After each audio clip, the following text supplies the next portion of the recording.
తెలంగాణ ప్రభుత్వం భాషా సాంస్కృతిక శాఖ రవీంద్ర భారతి బయట చేరాలి ప్రివ్యూ థియేటర్.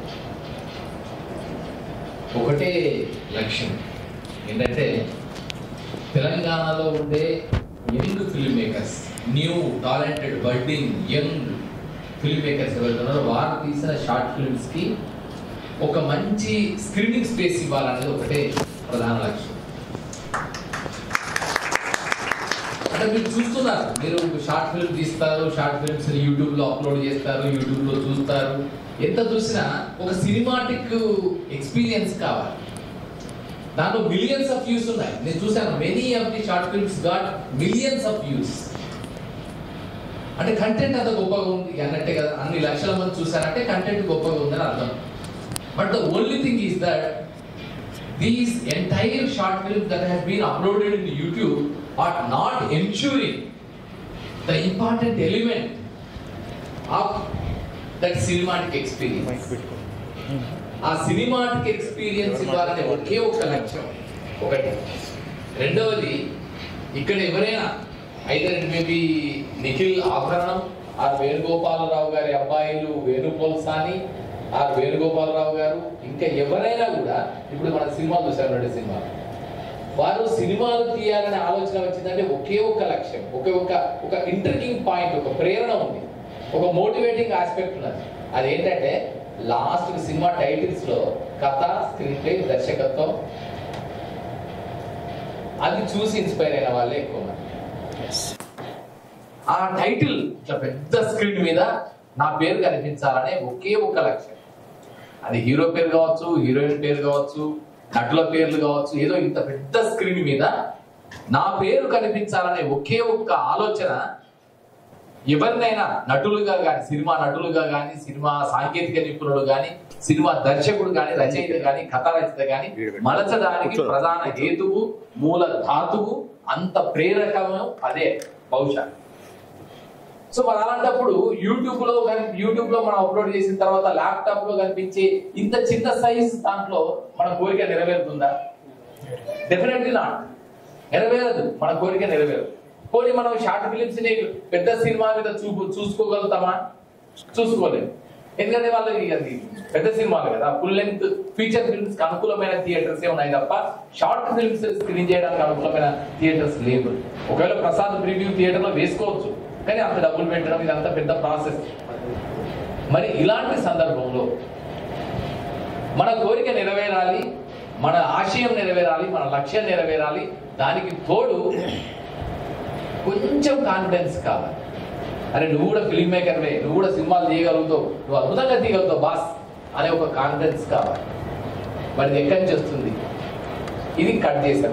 ఇదొక మొత్తం సిచ్యువేషన్ మన సినిమాల్లో ఉంటుంది. మన సినిమాలో ఎట్లుంటుందంటే ఫస్ట్ అంటే పాత సినిమాల్లో తీసుకుంటే కానీ జానపద సినిమాల్లో ఒక చాలా బాగా ప్రజలందరూ ఉంటారు, చిన్న చిన్న కష్టాలు చేస్తుంటారు, చిన్న నూలు పడుకుతూ ఉంటారు, కుండలు చేస్తుంటారు, కమ్మరి పని చేస్తుంటారు, వాళ్ళందరూ ఉంటారు. అప్పుడే టక్కర గుర్రాల మీద కొంతమంది సైన్యం వస్తారు.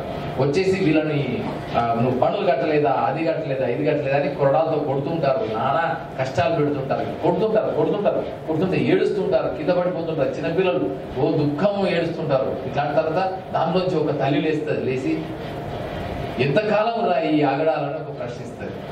అనగానే ఆ పక్కన ఉంటాయి ఒక ఆయన ఉంటాడు, ఇటువంటి ఏడుస్తుంటారు, మన జీవితాలు ఇంతేనమ్మా అని ఉంటాడు. ఇట్లా అందరూ ఇట్లా బాధపడి దుఃఖపడుతూ ఉంటారు. అప్పుడు ఒకసారి స్క్రీన్ మీద ఒక చెయ్యి లేస్తుంది.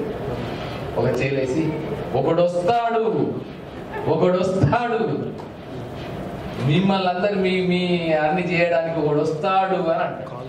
అనగానే అప్పుడు అక్కడి నుంచి కట్ చేస్తే మళ్ళీ అక్కడి నుంచి ఎక్కడి నుంచో గుర్రం మీద ఇంకొక హీరో ముసుగు కట్టుకొని, మా ముఖానికి ముసుగు కట్టుకొని ఆయన టక్కర ఆయన వస్తాడు. అదైపోయింది. ఇది మనం సినిమా ఫార్మాట్. సినిమాల్లో మనం హీరో ఇంట్రడక్షన్ సీన్, అలాగే మనందరం ఎదురు చూస్తున్న సీన్ కూడా, మనందరిలో ఎమోషన్ ని నిజంగా కూడా కదా అని అనిపించగలిగిన సీన్. చాలా మందికి నచ్చిన సీను అన్ని సినిమాలు, అన్ని భాషల సినిమాల్లో ఇలాగే ఉంటది. కొంచెం అటు ఇటుగా ఇట్లాగే ఉంటది దాదాపు. Either it may be Hollywood, Bollywood, నీకు నాలీవుడ్ సినిమాలో కూడా, నైజీరియన్ సినిమాల్లో కూడా ఇట్లాగే ఉంటది. తెలుగు సినిమాల్లో ఇట్లయితే విపరీతంగా వచ్చినాయి, ఇట్లా ఆఖరి బాహుబలితో సహా. ఇది మళ్ళీ సెకండ్ సీన్ కట్ చేసిన. మళ్ళీ మనం ప్రజెంట్ లోకి వద్దాం. షార్ట్ ఫిల్మ్ చూస్తున్నారు చాలా మంది. షార్ట్ ఫిల్మ్ డైరెక్టర్స్, యాక్టర్స్ అందరూ కూర్చొని వాళ్ళ ఇంట్లో కూడా చూపిస్తున్నాడు, వాళ్ళ చెల్లెలకి అన్నలకి చూపిస్తున్నాడు, ల్యాప్టాప్ లో పెట్టి చూపిస్తున్నాడు అంతే. ఈ ల్యాప్టాప్ ఏందిరా, అది ఏం కనబడుతుందిరా, ఈ దానికోసం అరణు ఇంతగానో సంవత్సరం అంతా కష్టపడ్డది, ఉద్యోగం మానేసింది, సాఫ్ట్వేర్ ఉద్యోగం మానేశావు, ఏదో అన్నావు, అక్కడిక్కడికి కోచింగ్ అన్నావు, న్యూయార్క్ ఫిలిం అన్నావు, అమెరికా పోయి చదువుకోరా అంటే అమెరికా పోయి చదువుకోకుండా మళ్ళీ అక్కడ పోయి ఏదో కథలు పడుతుంది, ఇది వస్తుంది, మళ్ళీ హైదరాబాద్ వస్తుంది, ఇవన్నీ చేస్తాను, ఏందిరా ఈ కథ, ఇది ఇదిగా అని అంతా పోయింది కదా. ఇలాంటి నేపథ్యంలో 5D జయరాజ్ ప్రివ్యూ థియేటర్ వచ్చింది. ఇప్పుడు కాదు, 8 ఏళ్ల క్రితం. 8 ఏళ్ల క్రితం ఇలాంటి అన్ని నేపథ్యంలో ఒక రావాలి, పెద్దగా చూపించాలి. షార్ట్ ఫిల్మ్ ని కూడా బిగ్గర్ స్క్రీన్ లో చూపించాలి. ఫుల్ లెంత్ సినిమాటిక్ ఎక్స్పీరియన్స్ ని డాల్బీ 5.1 సరౌండ్ సిస్టమ్ తో వినిపించాలి. ఇలా 5D జయరాజ్ థియేటర్ ప్రారంభమైంది. దాదాపు యంగ్ ఫిల్మ్ మేకర్స్ ఉండే కోరికల్ని, వాళ్ళ ఆకాంక్షలని వాళ్ళ ఫ్యామిలీతో సహా వచ్చి ఇక్కడ మంచి హాయిగా చూసి ఆనందపడి వెళ్ళేలాగా తయారైంది. సో ఈ రోజు ఆ క్రమంలోనే ఈరోజు 3.0 అంటే మేము మధ్యలో కరోనా తర్వాత 2.0 వర్షన్, శనివారం 2.0, ఇప్పుడు 3.0 వర్షన్ తో మరింత కొత్తగా, మరింత సరికొత్తగా, కొత్త నావెల్ ఐడియాస్ తో మళ్ళీ శనివారం ప్రారంభిస్తున్నాం. సో ఈ రోజు మేము ప్రారంభ సినిమాలు కూడా ఎంపిక చేసుకునే ఏంటంటే చాలా బెస్ట్ సినిమాలు ఎంపిక చేసుకున్నాం. దాంట్లో ఆభరణం సినిమా గురించి మీరు ఇంతకుముందే చూసారు, నేను దాని గురించి చెప్పాల్సిన అవసరం లేదు. నాకు డాక్టర్ నిఖిల్ పాప ఆయన సినిమాని ఇక్కడే ప్రదర్శించాలి సార్, నాకు శనివారంలోనే ప్రదర్శించాలి. నేను చాలాసార్లు విన్నాను, వచ్చి చూశాను. I felt very happy. I must be enlisted in this particular శనివారం only in 5D Jayaraj preview theatre in Ravindra Bharati only. ఆయన కోరిక. ఎన్నిసార్లు ఫోన్ చేశారంటే ఖచ్చితంగా నాకు ఇక్కడనే కావాలి సార్ అని. కనీసం ఈ కాన్స్టాంట్లీ పర్స్యూడ్ లైక్ ఎనీథింగ్. అంటే ఒక సినిమా ప్రేమికుడికి, సినిమా అభిమానికి, సినిమా మేకర్కి ఉండే ప్రేమ, అభిమానం ఎట్లా ఉంటుందని చెప్పడానికి ఇది ఒక అద్భుతమైన ఎగ్జాంపుల్. సో వారు ఆభరణం అనే సినిమా తీశారు. అలాగే వేణు పోల్సాని మాకు ఈజ్ అవర్ ఫ్యామిలీ, అంటే మాతో పాటు జర్నీ చేస్తున్నాడు. దాంట్లో అంతకు ముందు నుంచే సినిమా నటన, కళ పట్ల, నాటకరంగం పట్ల, కెమెరా వర్క్ పట్ల అద్భుతమైన నాలెడ్జ్ ఉన్నది, టెక్నిక్ తెలిసిన వాడు. మనకు చాలా డాక్యుమెంటరీస్ కూడా చేశాడు మన డిపార్ట్మెంట్ కి. అలాగే తను రాజీవ్ కనకాలతో పాటు ట్రైన్డ్ అయిన యాక్టర్. రాజీవ్ కనకాల అంటే సుమా గారి హస్బెండ్. ఈయన ఇద్దరు కలిసి యాక్టింగ్ స్కూల్లో నేర్చుకున్నారు. చాలా మనకు తెలుసు, చాలా సినిమాల్లో కూడా తను క్యారెక్టర్ ఆర్టిస్ట్ గా పనిచేశాడు. ఇదంతా ఆయన డైరెక్టర్ గా చేసిన సినిమా ఈ రోజు ఇక్కడ ఆయన ప్రధాన యాక్టర్, ఆయన యాక్టర్ గా చేసిన సినిమా. తర్వాత వేణుగోపాలరావు గారి అబ్బాయి ప్రొడ్యూసర్ గా ఆయన వచ్చిన సినిమా ఇది ఒకటి. ఈ రెండు సినిమాలు ఈ రోజు ఒక మంచి ఫ్యామిలీ డ్రామా ఒకటి, ఒక మంచి లవ్ స్టోరీ ఒకటి, ఈ రెండింటి కథలుగా ఈ రోజు ఈ వేదిక మీద ప్రదర్శిస్తూ ఈ రోజు మనం ప్రారంభించాం. సో దీంట్లో నటించిన నటులకి, సాంకేతిక నిపుణులకి, అందరికీ కూడా ఒక్కసారి మన అందరి కర్తాల మధ్య అలాగే ఇక్కడ ఇంకొక విషయం కూడా చెప్తాను. తెలంగాణలో అంటే ఇక్కడ 5D జయరాజ్ ప్రివ్యూ థియేటర్ నడిపించే 2 ప్రిన్సిపల్స్ చెప్తాను. The first and foremost principle ఏంటంటే 10% క్యాష్, 90% క్రియేటివిటీ, 100% సినిమా. 100% సినిమా చేయాలనుకుంటే 100% డబ్బులు అక్కర్లే. క్రియేటివిటీ కావాలి, ముందు కంటెంట్ కావాలి. Creativity, script is the most important thing than that of anything else. ఎలాంటి కథనైనా కథగా మార్చవచ్చు, ఎలాంటిదైనా కథే. కుక్క పిల్ల, సబ్బు పిల్ల కాదేది కవిత కనరామని ఆనాడు శ్రీశ్రీ చెప్పారు. ఎలాంటి దాన్నైనా కథగా మార్చగలిగే నైపుణ్యం దర్శకుడికి ఉంటుంది, రచయితకు ఉంటుంది. ఆయన నటినట్లను ఆయన ఎంపిక చేసుకుంటాడు. సో అందుకని అది చెప్పగలగడం అనేది ముఖ్యం కనుక 10% క్యాష్. అందరూ డబ్బులతోనే బాగా డబ్బులు ఉంటే బాగా సినిమా ఉంటాడు కాదు. 10% క్యాష్ కావాలి, 90% క్రియేటివిటీ, 90% కంటెంటే, 90% క్రియేటివిటీ. మీరు ఎట్లా దాన్ని ప్రజెంట్ చేస్తారు, ఆ టెక్నిక్ ఏంటి, జనాలు ఆకట్టుకునేలాగా ఎలాంటి సీన్లు అల్లుకుంటారు, ఎలాంటి సీనిక్ ఆర్డర్తో ఆ సినిమాని ప్రజెంట్ చేస్తారు అనేది ప్రధాన అంశం. స్క్రీన్ ప్లే ఎలా ఉంటుంది, మనం చెప్పిన 100 కథలు అవే. కాకపోతే సినిమా స్క్రీన్ ప్లే ఫస్ట్ ఒకటి కనిపిస్తుంది, ఒకటి ఏదో కనిపించి ఆకట్టుకున్న తర్వాత నెక్స్ట్ కథలోకి వెళ్ళిపోతుంది. టేక్ ది ఎగ్జాంపుల్ రోజా సినిమాలో ఫస్ట్ సినిమా ఓపెనింగ్ ఏముంటుంది, తెల్లవారుతున్న దృశ్యం. అది మొత్తం కాశ్మీర్ లో మంచుకొండల మధ్య ఒక పెద్ద అడవుల మధ్య పెద్ద ఎన్కౌంటర్ చేజ్ అవుతుంటది. ఆ ఎన్కౌంటర్ లో ఆ టెర్రరిస్ట్ అని పట్టుకున్న తర్వాత ఆయన అరుస్తాడు, అరవగానే మొత్తం ఫేడ్ అవుట్ అయిపోతుంది, స్క్రీన్ ఫేడ్ అవుట్ అయిపోతుంది.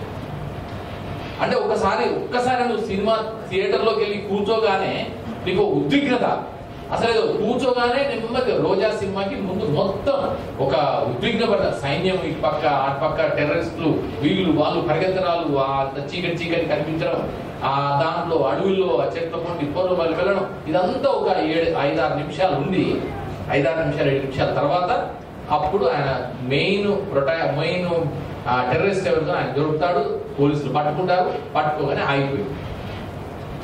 ఫేడ్ అయిన తర్వాత పక్కన చూస్తే ఒక మంచి జలపాతం, ఆ జలపాతం నుంచి నీళ్లు స్లో మోషన్ లో పడుతుంటాయి. అక్కడ టింగ్ ఒక చిన్న వాటర్ డ్రాప్ వచ్చి ఆ నీళ్ళ మీద పడుతుంది, టింగ్ సౌండ్ వస్తుంది, మంచి ఏఆర్ రెహమాన్ మ్యూజిక్. మళ్ళీ ఇంకొక వాటర్ డ్రాప్ పడుతుంది, మళ్ళీ సౌండ్ వస్తుంది.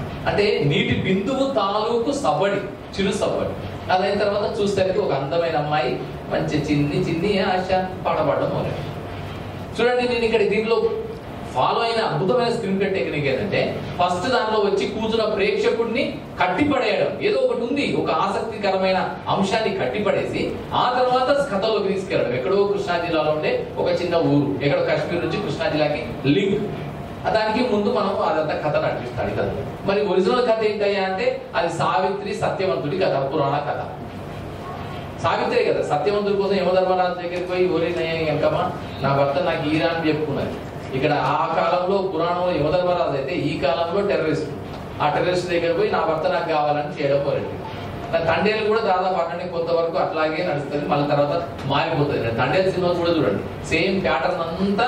ఈయన పోయాడు పాకిస్తాన్కి వెళ్ళిపోయాడు, పాకిస్తాన్ లో అక్కడ ఉన్న తర్వాత ఈ సాయి పల్లవి క్యారెక్టర్ కాస్త అక్కడ వెళ్ళి గవర్నమెంట్ ఆఫ్ ఇండియాకి వెళ్ళి, హోమ్ మినిస్ట్రీకి వెళ్ళి అక్కడ లెటర్స్ రాయించి, ఉత్తరాలు రాయించి, బాగా బోర్డర్ దగ్గర తీరా ఆయన తీసుకునే టైంకి నేను మా ఊరికి వెళ్ళిపోయి అక్కడ ఆయన దగ్గర లైట్ హౌస్ కోసం ఎదురు చూస్తా వెళ్ళిపోతాయి. ఇది కొంచెం మార్పు, అంతేగాని స్టోరీ లైన్ ఇస్తే దాదాపుగా. ఇక్కడ సముద్రం మీదకి వెళ్ళిపోయిండు, అక్కడ ఆయన అటువైపు వెళ్ళిపోయిండు, అక్కడ కాశ్మీర్కి వెళ్ళిపోయింది. సో ఇలా కథలన్నీ కూడా ఏ విధంగా చెబుతావు అనే దాన్ని బట్టి ఉంటాయి తప్ప కథలన్నీ సేమ్ ఉంటాయి. దళపతి సినిమా తీసుకోండి, మొత్తం అది అంతా కూడా రావణుడు మన దుర్యోధనుడు కర్ణుడి మధ్య ఉండే అనుబంధం ఒకవైపు, అదే సినిమా మెయిన్ స్టోరీ లైన్ అంతా అదే నడుస్తుంది. ఇలా ప్రతి సినిమా కూడా ఏది తీసుకున్నా దాదాపుగా ఇలా ఉండడం అనేది ప్యాటర్న్. ఈవెన్ మొన్న మట్కా సినిమా వచ్చింది, matka cinema is totally complete గా తీసుకునేది ఏంటంటే నాయకుడు సినిమా ప్యాటర్నే కనిపిస్తుంది. మీరు చూసారు నాయకుడు సినిమా చూసారా లేదు, నాయకుడు సినిమా ప్యాటర్న్. కాకపోతే ఇక్కడ బ్యాక్ డ్రాప్ వేరు, బ్యాక్గ్రౌండ్ వేరు, అది క్యారెక్టర్ వేరు. కాకపోతే ఆ జనరేషన్ లో వచ్చే నాయకుడు సినిమాలో ముందు ఆ స్లమ్ ఏరియాలో యువకుడుగా ఉన్నప్పుడు ఉన్న పరిస్థితి నుంచి మొదలుకొని ముసలాడ అయ్యేంత వరకు, తన కొడుకు పుట్టేంత వరకు, కూతురు పుట్టి అల్లుడి దగ్గరే మళ్ళీ అది పోయేంత వరకు జరిగిపోతుంది. లాస్ట్ కు ఆ ఎవరినైతే చిన్నపిల్లాడు పిచ్చాడు అనుకున్నామో అతనే ఇతన్ని చంపడం వరకు వెళ్ళిపోతుంది. సో ఇలా కథలన్నీ కూడా బేసికల్లీ ఒక లైన్ ఉన్నప్పటికీ ప్రెజెంటేషన్ వల్లనే ఆసక్తికరంగా ఉంటాయి. సో ఆ విధంగా ఇక్కడ మనం ఏ విధంగా అల్లుకుంటాం అనేదే ఇక్కడ ముఖ్యం. అందుకని క్రియేటివిటీ ముఖ్యం. ఆ క్రియేటివిటీ నేపథ్యంలో చేయాలని ఒక సూత్రం. రెండవ సూత్రం ఏంటంటే, తెలంగాణలో మట్టిని ముట్టుకుంటే కథ వస్తుంది. ఏ మట్టిని ముట్టుకుంటే, ఎక్కడ తెలంగాణ బోర్డర్ నుంచి గీత గీసుకొని ఆ బోర్డు అక్కడికి వెళ్ళి ఒక మట్టితో ముట్టుకోండి, మట్టి పొరలు నీ కథ చెప్తాయి. మనకు ఆ భాష వినగలిగే హృదయం ఉంటే, అర్థం చేసుకోగలిగే మనసు ఉంటే ఖచ్చితంగా కథ చెప్తుంది. ఎందుకంటే ఎక్కడ పోరాటాలు ఉన్నాయో, ఎక్కడ కన్నీళ్లు ఉన్నాయో, ఎక్కడ దుఃఖాలు ఉన్నాయో, ఎక్కడ బాధలు ఉన్నాయో, ఎక్కడ సంఘర్షణ ఉందో, ఎక్కడ పిడికిలి బిగించబడిందో, ఎక్కడ రక్త తర్పణం జరిగిందో, ఎక్కడ త్యాగాలు ఉన్నాయో అక్కడ అద్భుతమైన కథలు ఉంటాయి. అది రష్యా కావచ్చు, చైనా కావచ్చు, తెలంగాణ కావచ్చు, భారతదేశం మొత్తం కావచ్చు, ఎక్కడ ఆఫ్రికా కావచ్చు, లాటిన్ అమెరికా, వేరేవారు. సో అలాంటి నేపథ్యం తెలంగాణలో మట్టిని ముట్టుకుంటే కథ వస్తాయి. ప్రతి మట్టి ఆ పొలంలో ఎన్నో త్యాగాలు కనిపిస్తాయి, ఎన్నో దుఃఖాలు కనిపిస్తాయి, ఎన్నో కన్నీళ్లు ఉంటాయి, ఎన్నో రక్త తర్పణాలు ఉన్నాయి కనుక కథలు ఉంటాయి. ఇంకొక వైపున తెలంగాణలో మట్టిని ముట్టుకుంటే కథ వస్తుంది, మనిషిని ముట్టుకుంటే సినిమా. మనిషిని ముట్టుకొని చూడండి, సినిమా కథ అంతా ఎంత ఉంటుందో ఆయన జీవితం అంత ఉంటుంది. ఇప్పుడు మీరు ఒక్కసారి మీరు చూసుకోండి, నిఖిల్ తీసుకోండి. Nikhil is a doctor now, but doctor అవ్వడానికి ముందు ఆయన జర్నీ అంతా ఒక్కసారి ఫ్లాష్ బ్యాక్ లో తీసుకొని చెప్పగలిగేలాగా చెప్తే ఎన్ని ట్విస్టులు, ఎన్ని టర్నులు, ఎన్ని అప్స్, ఎన్ని లోస్, ఎన్ని డౌన్స్, ఎన్ని ఆనంద సందర్భాలు, ఎన్ని విజయవంతమైన సందర్భాలు, ఎన్ని ఓటములు ఉన్నాయో ఈజీగా తెలిసిపోతుంది. అవన్నీ కలిపితేనే సినిమా కదా. ఒక సినిమాలో మనకు కావాల్సింది ఏంటి? ఒక ట్విస్ట్ కావాలి, ఒక సస్పెన్స్ కావాలి, ఒక ఆసక్తికరమైన అంశం కావాలి, ఒక ఆటంకం కలగాలి హీరోకి. ఆ ఆటంకం నుంచి బయటపడి అధిగమించి గెలిచి విజయవంతమైపోయి, అది విలన్ కావచ్చు, పరిస్థితి కావచ్చు, సన్నివేశం కావచ్చు, సందర్భం కావచ్చు, అది కథ. సో అలాంటిది మనందరి జీవితాల్లో ఉన్నాయి. ప్రతి ఒక్కరూ ఒక కథానాయకుడే తన జీవితానికి. తన జీవితం అనే సినిమాకు ఎవరి జీవితంలో వారే కథానాయకుడు, వారే హీరో. ఫెయిల్యూరా, పాసా, సక్సెసా, హిట్టా ఆ తర్వాత విషయం. But every one is a hero in his own cinema of life. So అందుకని తెలంగాణలో ప్రతి నేలను ముట్టుకుంటే, మట్టిని ముట్టుకుంటే కథ వస్తుంది, మనిషిని ముట్టుకుంటే సినిమా. సో అందుకని నా అభ్యర్థన ఏంటంటే, ఎవరైతే యంగ్ ఫిల్మ్ మేకర్స్ ఉన్నారో, న్యూ ఫిల్మ్ మేకర్స్ ఉన్నారో, బడ్డింగ్ ఎవరైతే ఉన్నారో వారందరూ కూడా కథల్ని ఎక్కడో చూడకండి సార్. మీరు ఎక్కడెక్కడో వెతకండి. ఎక్కడో ఆ సినిమా చూస్తాం, కొరియన్ సినిమాలు, జపనీస్ సినిమాలు, లేదా చైనీస్ సినిమాలు, హాలీవుడ్ సినిమాలు, బాలీవుడ్ సినిమాలు, తమిళ సినిమాలు, మలయాళం సినిమాలు, కన్నడ వద్దు. మీ జీవితంలోంచి చూడండి, మీ ఇంటి పక్క చూడండి, మీ ఇంటి చుట్టూ చూడండి, మనలోకి తొంగి చూడండి. మీకు అద్భుతమైన కథలు దొరుకుతాయి. మన అమ్మను మించిన గొప్ప కథకురాలు ఎవరున్నారు? మన నాన్నను మించిన గొప్ప హీరో ఎవరున్నారు? వారి జీవన ప్రస్థానాన్ని తీసుకోండి. ఎక్కడో ఊరు నుంచి మొదలెట్టి హైదరాబాద్కు వస్తారు. హైదరాబాద్ రావడానికి ఎన్ని తిప్పలు పడ్డాడు, ఎన్ని కష్టాలు పడ్డాడు, ఎన్ని దుఃఖాలు అనుభవించాడు. ఆ పోరాటాన్ని అద్భుతంగా సినిమా తీయచ్చు. ఇంతమంది ఇక్కడి నుంచి ముంబైకి వెళ్ళిపోయారు. ఆ ముంబైకి వెళ్ళిపోయిన ప్రస్థానం తీయచ్చు. గల్ఫ్కి వెళ్ళిపోయిన వాళ్ళు ఆడు జీవితం అనే సినిమా వచ్చేంత వరకు గల్ఫ్ జీవితం అంటే ఎట్లుంటుందో పెద్దగా తెలియదు. కానీ ఆడు జీవితం వచ్చిన తర్వాత పృథ్వీరాజ్ సుకుమారన్ సినిమా దాదాపు కొన్ని దశాబ్దాల పాటు ఆ సినిమా తీసిన తర్వాత సినిమా చూసిన తర్వాత అందరికీ అర్థమైపోయింది. ఈవెన్ ఆస్కార్ అవార్డు కూడా ఇండియన్ ఎంట్రీగా సెలెక్ట్ అయింది అసలు. సో అందుకని మన చుట్టూ అద్భుతమైన కథలు ఉన్నాయి, మన జీవితంలోనే అద్భుతమైన కథలు ఉన్నాయి. అలాంటి కథల్ని, అలాంటి జీవితాలని మన షార్ట్ ఫిల్మ్స్ లో, మన ఫుల్ లెంత్ సినిమాలో చూపించాలి, మీరందరూ చేస్తారనే ఆశయంతోనే ఈ రోజు ఈ శనివారం అలాంటి లక్ష్యం కోసం ఏర్పాటు చేయబడింది. సో అందుకని ఈ రోజు ఈ సినిమా 2 ఆభరణం అండ్ వేణుగోపాలరావు గారి అబ్బాయి సినిమాలో ప్రదర్శించిన సంతోషపడుతూ ఈ సినిమాకి 2 సినిమాలకి పనిచేసిన actors, directors, script writer, music director and cinematographer, DOP and artist అందరికీ, వారి కుటుంబ సభ్యులందరికీ కూడా శుభాకాంక్షలు, ధన్యవాదాలు. ఒక్కసారి వారి ఫ్యామిలీ మెంబర్స్ చెప్పాలి. ఎందుకంటే సినిమా ఈజ్ అన్సర్టైన్, ఇండెఫినిట్. అలాంటి ఇండెఫినిట్ అన్సర్టైన్ దానిలో ఫ్యామిలీ సపోర్ట్ లేకుండా చేయడం అనేది కష్టం. అంటే ఈయన ఇష్టాన్ని గౌరవించగలిగే ఫ్యామిలీ దొరకడం. సో అలాంటి ఫ్యామిలీ మెంబర్స్ అందరికీ కూడా ధన్యవాదాలు, శుభాకాంక్షలు తెలియజేసుకుంటూ all the best to everyone. Welcome to you all. And in the days to come tomorrow world cinema ఉంటుంది. అలాగే రాబోయే శనివారంలో మనం మంచి ఫిల్మ్ మేకర్స్ ఎవరైతే ఉన్నారో, successful film makers, top most celebrities కూడా ఇక్కడ పిలిచి వారితో ఇంటరాక్టివ్ సెషన్స్ కూడా ఉంటాయి. ఇప్పుడు ఇది కూడా ఫార్మాట్ అంతా కూడా దీన్ని నిఖిల్ సార్ మనం ఎట్లా డిజైన్ చేసామంటే, ఇది just like international film format. Screen చేస్తాం, స్క్రీన్ చేసిన తర్వాత ఇంటరాక్టివ్ సెషన్ ఉంటుంది. అంటే ఎందుకు చేశారు, ఎట్లా చేశారు, సినిమా ఎందుకు తీశారు, what made and what motivated you to make that movie, ఇవన్నీ కూడా ఇంటరాక్షన్ ఉంటుంది. మీరు అప్పుడు దాంట్లో వాళ్ళు అడిగిన ప్రశ్నలకి మీరు సమాధానం చెప్తారు. వేణుగారికి ఇది మొత్తం తెలుసు, ఎందుకంటే ఈ పైడి జయరాజ్ 3B థియేటర్ అండ్ శనివారంతో పాటు జర్నీ చేసిన వ్యక్తి కనుక ఇక్కడ ఫార్మాట్ అందరికీ తెలుసు.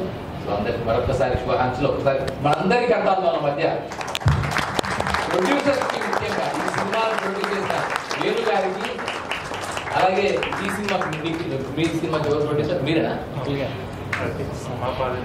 నాన్నగారు పేరేంటి? సుబ్బారావు గారికి. నిజంగా సార్ మీరు ఇక్కడే ఉండొచ్చు, ఉంటే కనుక మీకు శుభాకాంక్షలు సార్. ఎందుకంటే నమ్మాలి, కథను నమ్మి ఇన్వెస్ట్ చేసిన వాళ్ళే గొప్పోరు. సో అందుకని వేణు గారికి, ఇక్కడ ఉన్న వేణు గారికి అలాగే సుబ్బారావు గారికి కూడా ధన్యవాదాలు తెలియజేసుకుంటూ అందరికీ శుభాకాంక్షలు. So